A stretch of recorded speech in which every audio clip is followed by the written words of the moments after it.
Eder. Mech. Pallister. Ci troviamo in via Donadoni. Alle mie spalle c'è il 36 che è caratterizzato da un ingresso A, un ingresso B e un ingresso C.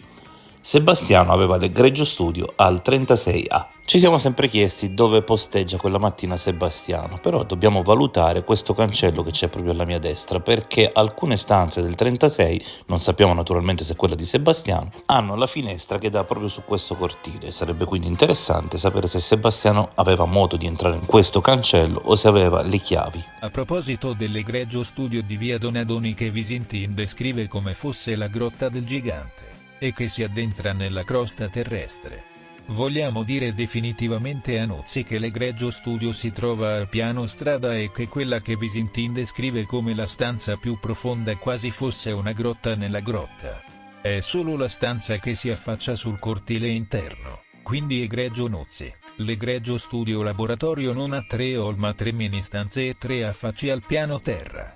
Uno sulla strada, uno sulla chiostrina, uno sul cortile interno. Niente quindi che possa isolare un essere umano in modo ermetico dal resto del sistema solare. A differenza di altre, la chiamata delle 11:59:29 secondo codice operatore risulta trasferita ad altro numero. Sarebbe interessante capire se quest'altro numero è ancora la segreteria o se fosse il numero di qualcuno, perché in tal caso qualcuno starebbe monitorando a distanza le attività del telefono di Liliana. La cosa interessante è che questa è l'unica volta in cui la dicitura dice trasferita ad altro numero, per questo sembra dubbio che si tratti della segreteria.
Ehi, non dimenticare di iscriverti a questo canale.